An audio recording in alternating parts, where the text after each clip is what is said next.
For those of you who don't know, the elders are the oldest of the Bigfoot Sasquatch creatures on this earth, ranging from 800 to 2,000 years old. Hello and welcome back to Talk About Strange. This is part 2 of Claire's story and a farewell tribute to Wendy. I just want to say thank you guys again for joining me here. I hope you enjoyed that first video. If you haven't seen it, you're probably going to want to go back and watch that first to understand. But either way, there's just an absolute plethora of information in this story message that she sent to us here. If you don't know, Claire is an actual hybrid Bigfoot daughter.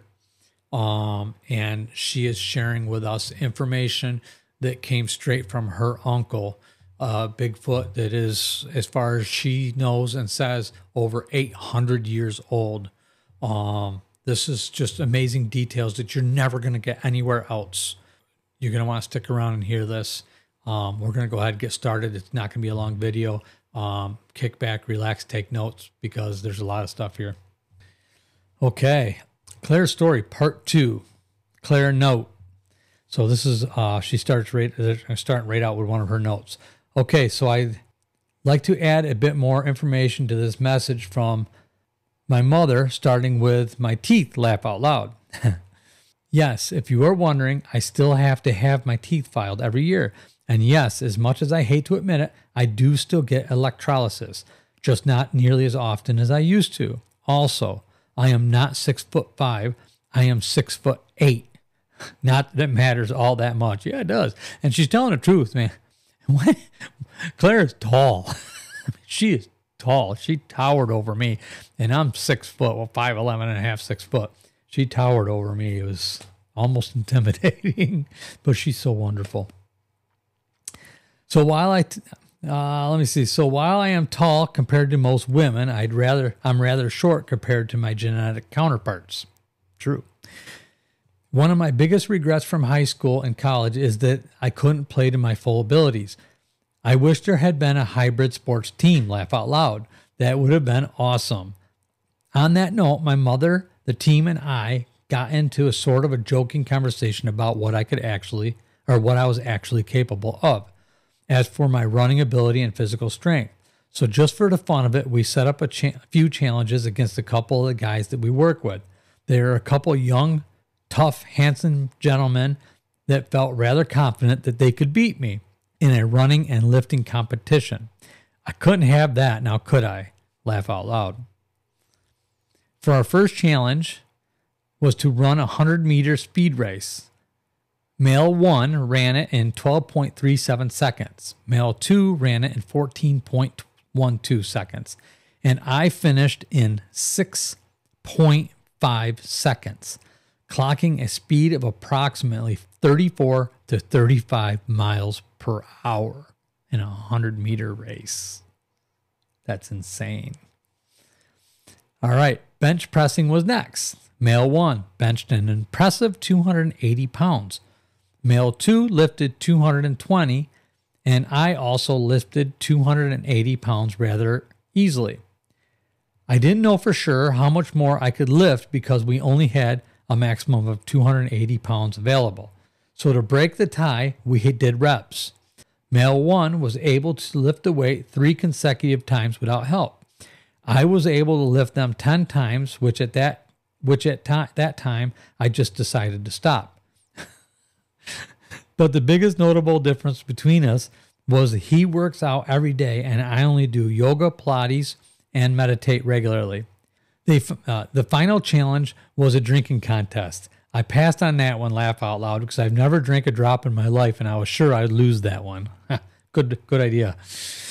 We also previously talked about my abilities. I'm so thankful that my mother was here for the changes that occurred over this past couple of years, but mostly this past year after meeting my half-brother and our Klansmen, aka Bigfoot people. Because it was like a switch being turned on. My senses and abilities evolved like crazy. I can sense and even communicate with other Klansmen from miles away, maybe even everywhere. It's kind of like birds and fish when they move together. We are all somehow connected, and the longer I have them and the more I practice, the more I can control these abilities. In fact, it may sound strange to most, but my husband startled me one day and he swears I glimmered. That was the best he could describe it in one word, but he thought I was actually about to disappear. I told him he was probably just blinked and it was maybe an illusion. I've tried over and over to recreate it, but I can't so far. Next. As far as I can tell, I believe the elders have full control over themselves and maybe even others. In fact, I am starting to believe that the elders and some of the more developed clansmen may actually be able to do cloaking, this thing that people mentioned and my husband thought that I started to do. That would be interesting. My sense of sight, smell, and sound have increased more than I thought ever possible, and I believe I might be aging slower and slower. However, I do not know that for sure as of yet. Okay, Steve, I'm about to share with you one of the best kept secrets and something we thought better left a secret forever until now. Recently, my mother and I were strongly debating whether or not to share this information with the world. But the fact is that there is a group of people getting closer and closer to discovering this truth and sharing it with the world whether we like it or not. So in Mom's last moments, she told me that she wanted you, Steve, to be the first to confirm it publicly.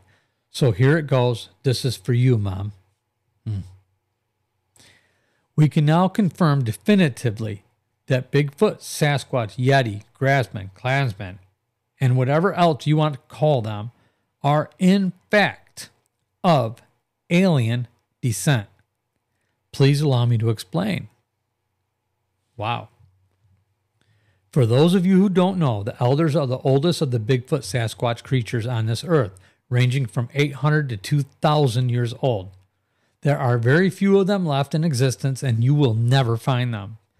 I've spoken in great length with one of the younger elders. He is over 800 years old. He is my father's brother. You might say he is my uncle. He explained to me in great detail so many things about our people and the human race. More than I can explain at this time, but I will do my best to clear up a few things that people are searching for and getting close to discovering. According to him, his people have been visiting this earth for tens of thousands of years in order to collect and exchange precious resources for their home planet and ours. To his knowledge, though, the human race has been here longer than us, aka Bigfoot. However, there is speculation that their forefathers brought the humans to protect them from becoming a food source for a less than pleasant Bigfoot race, known to you as the Yeti. Or they were possibly brought here to gather and prepare these resources and become a welcoming party of sort. You might say that the humans did inherit the earth in that manner. There wasn't even a time that humans lived on our home planet and may still to this day, but it is very unlikely because of what happened. As far as all the speculation about who built or helped build the pyramids and other unexplained structures, it was in fact them. He said, we have always been here to help humans, and in exchange for those resources, and they helped us. Humans were once our closest friends. But a very, very long time ago, a war broke out on our planet between his people, the Yeti, and some other creature much more advanced than them. As their planet was being overrun, hundreds of thousands of them fled the planet on a mothership that crashed to Earth like a meteor. The crash destroyed any chance of them ever being able to return home. As bad as it was, hundreds of them survived the crash, including Yeti and a few other bloods. For a while, there was truce between them as they tried to find a way back home. But throughout the centuries, they began to battle again and eventually separated to different corners of the earth that resembled the area of their home. Also, when the crash happened, several of the humans that witnessed the crash thought it was an attack on them and so fought against them, forcing them into exile by the people they had previously helped, but at the same time saving themselves from the Yeti blood groups that would have probably brought harm to them. Over time, we regained peace again, and with the help of the humans, we built giant communication structures all over the world. I'm assuming that he was referring to Stonehenge, Easter Island, the Great Pyramids, and so on. in order to communicate with our home planet. After hundreds of years of trying, eventually we gave up to the knowledge that our planet had been lost. However, the ones that attacked our planet managed to follow our signals back to this planet and arrived with the same intention, to destroy this planet as they did ours. In an effort to stop them from coming, we tried to destroy these structures, but it was too late. They found their way here, and fortunately, when they arrived, they found that they couldn't breathe the same air that we had become accustomed to and several of them ended up dying. We took their ships and tried to learn their flying techniques with no success. Over hundreds of years, they continued to try and build a resistance to this Earth's air, but have not managed anything more than a short periods of time. This is why we have so many UFO sightings. He told me that to this day, they still have battles with these other creatures, aka aliens, also known as lizard people. We spoke of others, but he said they are not all enemies. Roughly translated by dates and times, according to him, Area 51 is very true. He said, my people did everything they could do to try and intercept that ship and the pilots before the humans/government got to them, because they were afraid that eventually the humans would figure out their technologies, and once they did, the aliens would regain that technology and use it against them in order to take control of this planet. Those of us that are still here are stuck on this planet. We are mostly peaceful and try to remain invisible in the forests. There are some that still choose to hate people. Most just avoid them, and some of us will go out of our way to help people. He said, we believe that we are all creatures of this earth and were once all aliens, yet we all still belong here. He said he doesn't have any memories of his planet, and so even if given the chance to go back, he would choose Earth, even though it is getting smaller and smaller for them. His hope is that someday maybe his people and the humans will be able to coexist again, because someday we might have to battle a common enemy together. That was the last time I spoke with him before he battled my father and we were forced to leave the forest. For those of you whom don't know, I had a half brother. He lived in the forest with the other clansmen until a battle between the tribes was invoked, and he was given a choice to leave or die. My half-brother chose death over living back in civilization. I wasn't there for it, but I know my half-brother is gone now because I no longer feel his presence. In order to save many from the war my father had provoked, there was an ancient-style battle to the death between my father and my uncle. My father died. I will try and tell you his name. Roughly translated, it sounds like Masakalavast. Masakalavast. And my uncle's name is Masiskalas.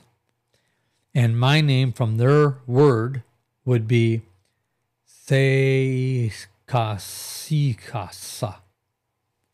Hope I got that right, Claire. I did the best I could. Meaning half flower, half rain, as far as I can tell. Interesting. Say that one more time. Thekasikasa. Meaning half flower, half rain. Interesting. Well, we are near the end of this very long message, so I'll start to wrap it up. About the team, my mother was the driving force behind us. Without her, my stepfather isn't sure if he wants to continue. I think he will just need some time to readjust. As you can imagine, he has taken this really hard. My husband and I have always longed for a normal life together with our kids, but we understand it's going to be a challenge of itself. Maybe I'll know more after we all settle down and can bring Mom back home. Our scientists will definitely continue in the field. I just don't know if they will stay together or join other teams. As for Raven and Lyra, Raven is planning a special centuries-old ceremony for us to attend in honor of my mother and my clansman culture. After that, I believe they are going to continue their cryptid quests. And finally, Steve. This has all been amazing and tragic all at the same time. You should know that my mother thought the world of you, and I know she wouldn't want you to be sad. You were a light in the dark for her and I, and you won't soon be forgotten. I can't even begin to tell you how much we appreciate your kindness and friendship. So for all of that with all that said, until we meet again, my friend, I say from the bottom of all of our hearts, thank you for all that you have done for us and all the others that are counting on you. Keep up the great work, Mr. Strange Laugh Out Loud. Yours truly, Claire, Mom, and the team.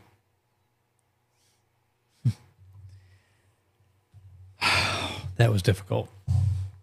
Thank you, Claire. Thank you so very much. Again, R.I.P. Wendy. I'm so sorry, Claire, and to your team, your family, and all of you. From the bottom of all of our hearts, I speak for everybody, the TAS friends and family, and anybody else who watches this. Our deepest condolences. I'm so sorry for your loss. I mean, Wendy was a larger than life person this earth could use for another 100 years. Just an amazing individual, and she won't be forgotten, and you won't be forgotten. I do hope to hear from you again. I hope you keep us posted on how you're doing somehow. We'll just have to wait and see how that goes. But if I don't, again, thank you so much for sharing this with us. You probably could have just disappeared into the night and left us hanging, but you didn't. So we really appreciate that. Okay, so for everybody else, until next time, we'll talk about this probably on our Sunday live show, I'm sure, and at 7 p.m. Eastern Standard Time. And to everybody else, welcome to the channel. If you're new here, I hope you enjoyed the story and the information. Consider subscribing to the channel, hit that like and leave a comment or whatever. Let us know what you thought about all this, and I will see you again real soon. Thank you.